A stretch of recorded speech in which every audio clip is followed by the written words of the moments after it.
Olá, meus queridos! Mais um Estudo com Deus começando por aqui. Feliz demais com a sua presença em mais um vídeo. Grata porque você está me acompanhando por aqui. E hoje nós vamos continuar nossa leitura da palavra. Este livro tão maravilhoso que é Romanos, um livro um pouco complexo, com palavras difíceis, mas que nos traz um grande conhecimento, que nos ensina tanto. Então, eu já te convido aí você pegar a sua Bíblia, abrir em Romanos capítulo 8, versículo 31 em diante, porque hoje nós vamos continuar a nossa leitura. Nós estávamos aqui desde o último vídeo, para que você possa continuar a partilhar comigo da palavra de Deus. Amém? Mas antes de tudo, vamos convidar, vamos chamar o nosso amado e amigo Espírito Santo para nos ensinar todas as coisas neste momento. Amém? Feche seus olhos comigo e vamos orar neste momento. Senhor Jesus, mais uma vez te agradecemos por estarmos aqui reunidos. Te pedimos, ó Pai, pela minha vida e por aquele que está, Senhor, assistindo esse vídeo neste momento. Senhor, abra nossa mente, nosso coração, nosso entendimento e nossa compreensão da Tua palavra. Senhor, desça sobre nós o Espírito da revelação e da sabedoria do Senhor, para que possamos compreender a Tua palavra. Amigo e amado Espírito Santo, nos ensine todas as coisas neste momento. Que a sua palavra entre nossos corações como uma espada de dois gumes nos libertando, curando e transformando. Que ela faça morada dentro de nós e que ela dê frutos na nossa vida em nome de Jesus. Amém.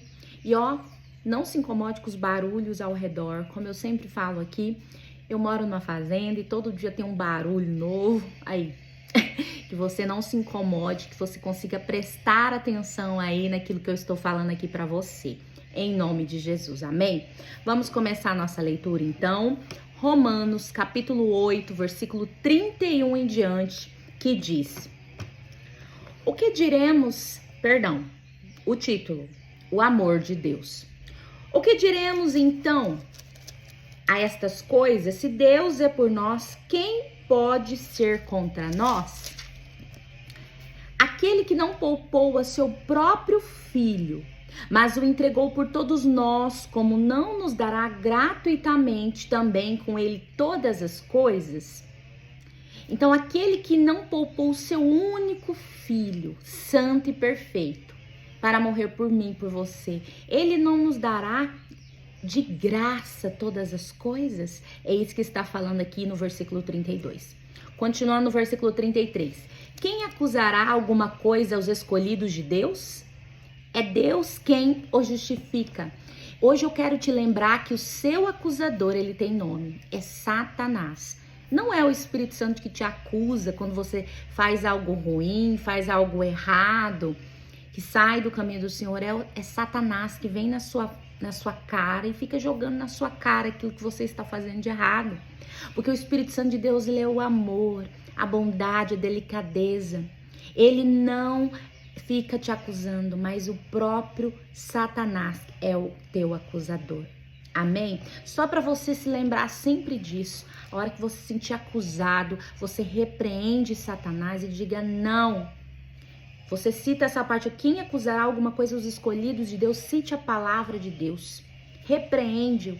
Peça perdão a Deus por aquilo que você fez. E lembra-se sempre, o seu acusador não é o Espírito Santo, é o próprio Satanás. Continuando aqui no versículo 32. 34, perdão. Quem é o que o condenará? É Cristo que morreu? Sim.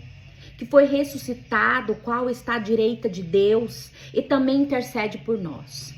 Então, mais uma coisa para você hoje ter a certeza. Quem intercede por você e por mim é o próprio Jesus. Ele é o nosso advogado, assim diz a própria palavra de Deus. Ele é o que intercede por mim e por você. Ele é o que vai diante do Pai pedir por mim e por você. Ele é o único que intercede por nós. Amém? Sempre tem isso em mente para que você nunca duvide que você tem um intercessor e que o único intercessor que você tem é o próprio Jesus. Continuando no versículo 35. Quem nos separará do amor de Cristo? Será a tribulação, ou a angústia, ou a perseguição, ou a fome, ou a nudez, ou o perigo, ou a espada? Como está escrito, por causa de ti somos mortos todos os dias. Somos considerados como ovelhas para o matadouro, versículo 37. Mas em todas essas coisas somos mais do que vitoriosos através daquele que nos amou. O que ele está dizendo aqui? Que somos vitoriosos acima de todas essas coisas que foi citada aqui no versículo 35, tribulação, angústia, perseguição, fome, nudez, perigo ou espada. Em cima de todas essas coisas nós somos vitoriosos através de Jesus Cristo que nos amou.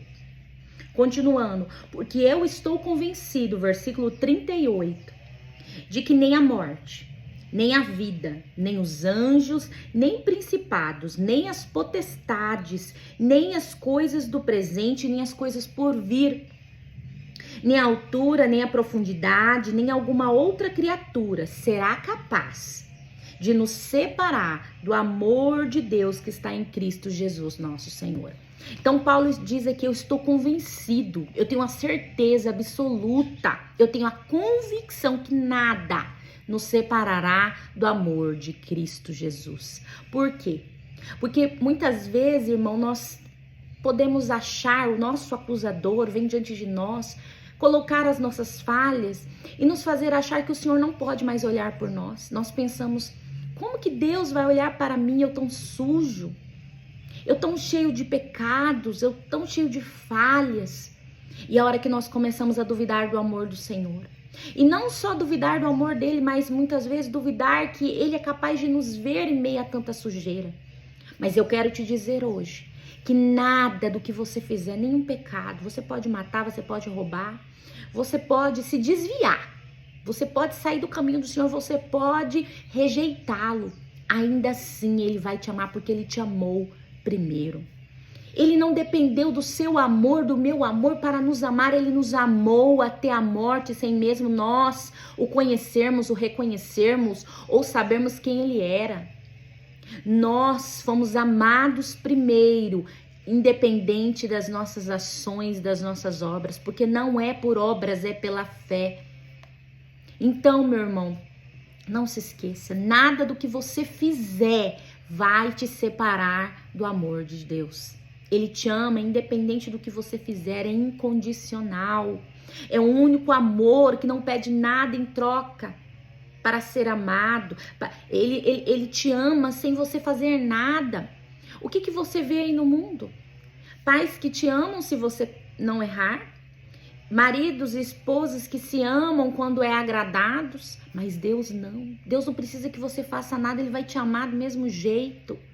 Então nós não podemos esquecer disso e nunca permitir que Satanás venha mentir para nós. Amém? Então, vamos aqui para o capítulo 9, que tem o título Eleição do Deus de Israel. Versículo 1. Eu digo a verdade em Cristo. Eu não minto. A minha consciência também me dá testemunho no Espírito Santo. A minha consciência dá testemunho. Então a consciência de Paulo está limpa. E sendo confirmado pelo Espírito Santo aquilo que ele está falando que é verdade. É isso que ele está dizendo aqui. Que eu tenho grande pesar e contínua tristeza no meu coração. Porque eu mesmo desejava ser amaldiçoado de Cristo por meus irmãos, meus parentes segundo a carne, que são israelitas, aos quais pertence a adoção e a glória e os pactos e a entrega da lei e o serviço de Deus e as promessas. Versículo 5. Dos quais são os pais e dos quais, segundo a carne, veio Cristo que é sobre todos. Deus bendito para sempre. Amém. Não, porém, que a palavra de Deus tenha perdido seu efeito, porque nem todos que são de Israel são israelitas. Então, o que Paulo está dizendo aqui? Não é porque se diz cristão que é de fato um cristão. Não é porque ele diz que é de Cristo que ele vai ser um verdadeiro cristão. O que é um cristão? É um Cristo pequeno. É você resplandecer Cristo. Não é porque a pessoa bate no peito e fala, eu sou cristão, eu sou evangélico, então eu sou, um verdadeiro Cristo aqui na terra. Não. Quantos você vê aí com mau testemunho? É através dos frutos que nós conheceremos de verdade quem é a árvore. Não importa bater no peito. Isso não diz nada. O que vai dizer quem é você diante dos homens e diante de Deus são os seus frutos de obediência, de santidade, de verdade, de frutos do Espírito Santo agindo através de você e em você. É assim que verão se Cristo está na sua vida. Não é através daquilo que você fala, eu nasci num lar cristão. Grande coisa. Os israelitas veio dele, da carne deles, Jesus, nem por isso eles são de Cristo, nem por isso eles são os verdadeiros israelitas, é isso que está dizendo aqui. Então é os frutos que dirá quem somos nós. É isso que eu quero deixar claro para você hoje. Os seus frutos vai dizer se você é um verdadeiro cristão. Continuando aqui no versículo 7. Nem por serem a semente de Abraão são todos filhos, mas em Isaque será chamada tua semente. Isto é, os que são filhos da carne, estes não são filhos de Deus. Mas os filhos da promessa são considerados como semente. Porque esta é a palavra da promessa, porque por este tempo eu virei, e Sara terá um filho. Versículo 10. E não somente isso, mas também quando Rebeca concebeu de dei nosso pai Isaque. Porque não tendo os filhos ainda nascido, nem tendo feito algo bom ou mal, para que o propósito de Deus pudesse permanecer segundo a eleição. Não por obras, mas por aquele que chama. Versículo 12. Isto foi dito a ela, o mais velho servirá ao mais jovem. Como está escrito, Jacó eu tenho amado, mas Esaú eu tenho odiado. Então, Deus, ele escolheu Jacó antes mesmo de ele nascer. Não foi por mérito de Jacó. Jacó não fez nada.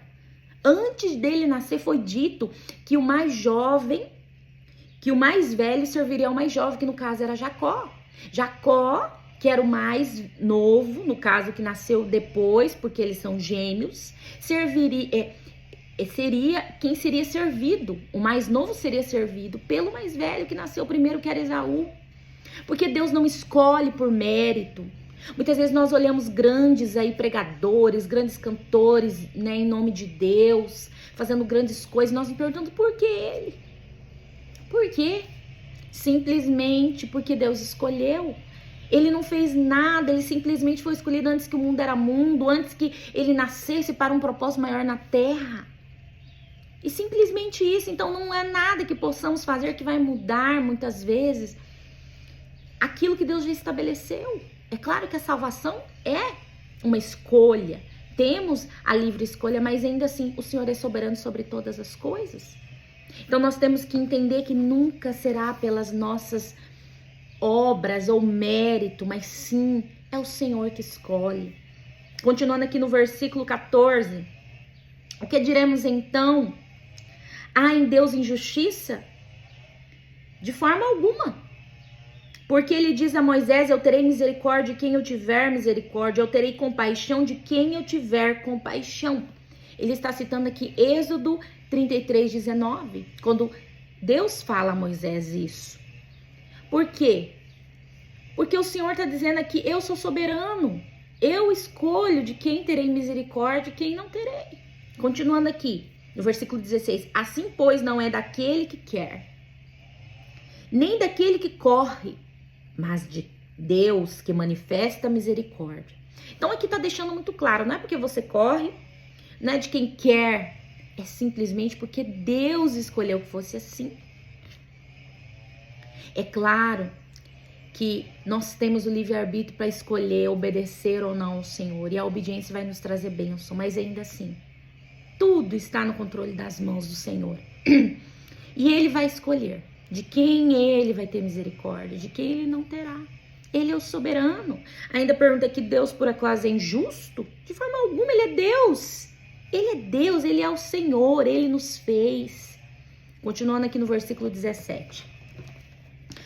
Porque a Escritura diz a Faraó, para este mesmo propósito eu te levantei, para mostrar o meu poder em ti e para que o meu nome seja declarado em toda a terra. Portanto, versículo 18, ele tem misericórdia de quem ele quer ter misericórdia e endurece a quem quer. Isso é duro. É duro para o homem que se acha muito justo ele ouvir algo assim. É muito difícil. Eu confesso que quando eu escutei essa palavra pela primeira vez, eu falei, poxa, como assim?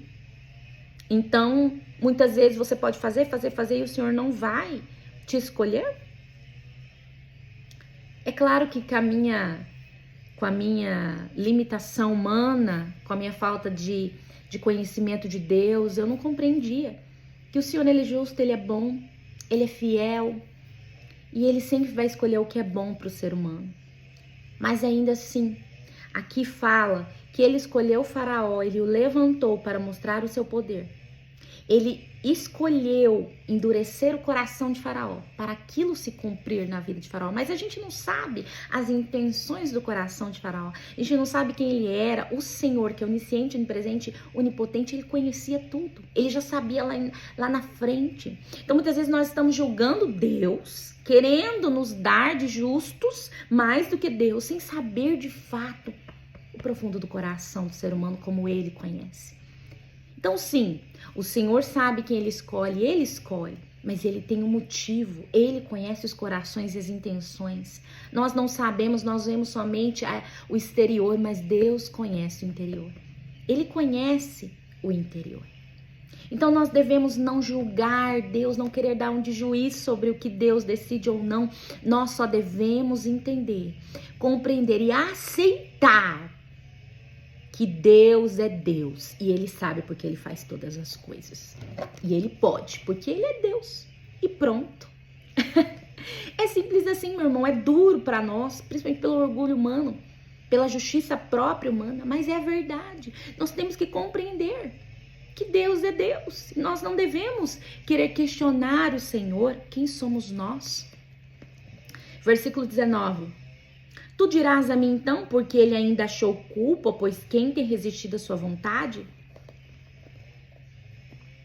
Mas ó homem, versículo 20. Mas ó homem, versículo 20. Mas ó homem, quem és tu para que contestes a Deus? Dirá a coisa formada ao que a formou, por que tu me fizestes assim? É aqui dizendo, por acaso, você vai dizer, você que foi criado por seu Criador, por acaso, Deus, por que você me fez assim? Por que são as coisas desse jeito? Você dirá isso ao Senhor? Quem é você, criatura? Você está dizendo ao seu Criador, questionando ao Criador? Como? Como que nós podemos, ó homem, assim que Paulo diz? Isso quebra nosso orgulho, irmão. Eu não sei o seu, mas quebra o meu, porque a espada ela corta para os dois lados. E me faz refletir quem sou eu para dizer, Senhor, o que o Senhor está fazendo. Eu só tenho que, de fato, entender que o Senhor sabe de todas as coisas. E aceitar que Ele é Deus. Continuando aqui no versículo 21. Não tem o oleiro poder sobre o barro para da mesma massa fazer um vaso para a honra e outra para a desonra? E se Deus, disposto a demonstrar a sua ira e dar a conhecer o seu poder, suportou com muita paciência os vasos da ira preparados para a destruição, para que ele também desse a conhecer as riquezas da sua glória nos vasos de misericórdia, que antes ele já preparou para a glória? Então aqui ele está falando que Deus, Ele é o Deus que faz os vasos. Os vasos somos nós, os seres humanos. E temos os vasos de honra e os vasos de desonra. No caso, o vaso bom, fiel, uma boa pessoa. E os vasos de desonra, que são os maus e perversos. Aí tá dizendo aqui, Deus, Ele suporta com paciência os vasos de ira, no caso, os maus e perversos, para que possa conhecer as riquezas da sua glória, os vasos de misericórdia, que somos os bons, que somos os santos, para que possa conhecer os vasos de honra, as riquezas da glória do Senhor. Então, muitas vezes você olha para aquele homem perverso e mau, ele está prosperando, parece que nada o atinge, está dando tudo certo para ele, é Deus o suportando. E por quê? Muitas vezes Deus está o suportando para que ele possa dar a conhecer as riquezas da sua glória a você, que é um vaso de honra, um santo, o santo do Senhor. Então o Senhor tem um motivo dele, para ele fazer cada coisa. Nós não sabemos, Deus conhece todas as coisas que você e eu não conhecemos. Então, muitas vezes, ele suporta o mal. Ele suporta o vaso de desonra e de ira, para que possamos nós, o vaso de honra, os santos, conhecer as riquezas da sua glória. Continuando aqui, no versículo 24. Até nós, a quem ele chamou, não só dentre os judeus, mas também dentre os gentios. Gentios é os não judeus. Assim como ele também diz em Oséias, eu chamarei meu povo, os quais não era meu povo, e amada quem não era amada. E acontecerá que no lugar em que lhes foi dito, vós não sois meu povo, ali serão chamados filhos do Deus vivo. Isaías também clamava acerca de Israel, dizendo, ainda que o número dos filhos de Israel seja como a areia do mar, o remanescente será salvo. Porque ele concluirá a obra e abreviará em justiça. Porque o Senhor fará breve a obra sobre a terra, versículo 29. E como Isaías disse antes, se o Senhor, Sabaoth, não nos tivesse deixado semente, teríamos nos tornado Sodoma e teríamos sido feitos semelhante a Gomorra. O que ele está falando aqui sobre semente? Sementes são os remanescentes, são, vamos dizer assim, os poucos ali, que ele diz aqui será salvo. Esses são a semente de Israel. E ele fala que se Deus não tivesse deixado os remanescentes, eles seriam como Sodoma e Gomorra, não sobraria nada, não teria sua descendência, sua semente. Continuando aqui no versículo 30. O que diremos então? Que os gentios, no caso os não-judeus, que não seguiam a justiça, alcançaram justiça, a justiça que é pela fé? Mas Israel, que seguia a lei da justiça, não alcançou a lei da justiça. 31. Mas Israel, que seguia... 32. Por quê? Porque eles não a buscaram pela fé, mas como que pelas obras da lei, pois eles tropeçaram na pedra de tropeço. Eu vou ler a partir do 31 novamente. Mas Israel, que seguia a lei da justiça, não alcançou a lei da justiça. 32. Por quê? Porque eles não buscaram pela fé. Porque eles não buscaram pela fé, mas como que pelas obras da lei. Pois eles tropeçaram na pedra de tropeço. 33. Como está escrito, eis que eu ponho em Sião uma pedra de tropeço e uma rocha de ofensa, e todo aquele que crer nela não será envergonhado. O que ele está falando aqui? Que o povo de Israel, ele tentou comprar um pedaço do céu, ser salvo pelas suas obras, através das obras da lei, através da lei ali sendo feita e cumprida. Eles acharam que assim eles iam comprar um pedaço do céu, ser salvo. Mas Jesus veio, a pedra de tropeço que está se referindo aqui é Jesus. E ele foi colocado ali para que aqui, como pedra de tropeço, na frente de todos aqueles que achavam que para ser salvo precisava seguir a lei. E aqui ele termina dizendo, e todo aquele que crer nela, na pedra de tropeço, não será envergonhado. Por quê? Porque é pela fé, aquele que crê em Senhor Jesus será salvo. Não é pelas obras, não é pela lei. Jesus veio para abolir isso, para que o homem pudesse ser salvo, não pelas obras, mas pela graça, mas sim pela fé em Cristo Jesus. Amém? Continuando aqui no capítulo 10, que diz: irmãos, o desejo do meu coração e a oração a Deus por Israel é para que eles sejam salvos. Porque eu lhes dou o testemunho de que eles têm zelo de Deus, mas não segundo conhecimento. Porque ignorando a justiça de Deus e procurando estabelecer a sua própria justiça, não se sujeitaram à justiça de Deus. O que aconteceu com o povo judeu aqui? É o que acontece muitas vezes com nós. Nós queremos ser justificados através da nossa justiça. Eles procuraram estabelecer a sua própria justiça. E assim, eles não estavam sujeitos a Deus e à vontade de Deus. Isso é orgulho, meu irmão. Quando nós queremos colocar para Deus, estabelecer a nossa própria justiça, dizer o que é certo, o que é errado para nós, queremos dizer e colocar o que é certo e errado, E assim não estamos nos sujeitando a Deus com humildade, com mansidão, reconhecendo que Ele é o único justo, que Ele é o único Salvador. Nós queremos ser justificados através daquilo que nós fazemos muitas vezes. Isso é a religiosidade. Nós queremos ser salvos. Eu sou salvo porque eu vou na igreja todo domingo. Eu vou ser salvo porque eu faço jejum 3 vezes por semana. É nós agindo igual o povo de Israel, igual os judeus que queriam ser salvos através das obras. E não compreendemos a tão preciosa morte na cruz de Jesus, que não precisamos fazer nada, é pela fé. Mas sim, hoje nós não fazemos mais por obrigação, mas por amor. Nós cumprimos a Torá por amor. Não que não devemos cumprir, nós temos que cumprir, mas por amor, não para usar isso para ser salvo. É ali que Deus vai nos amar ainda mais e mais. Por quê? Porque a expressão de amor de Deus é a obediência. Então, quando nós obedecemos por amor, nós cumprimos a Torá por amor, nós estamos expressando mais amor ao Senhor e assim Ele se agrada ainda mais de nós. Então, meus irmãos, muitas vezes nós estamos caindo nesse erro de querer fazer como o povo de Israel, estabelecer a nossa própria justiça. E assim nós não estamos nos sujeitando debaixo da mão poderosa de Deus. Isso é orgulho, nós devemos ser libertos disso. Amém?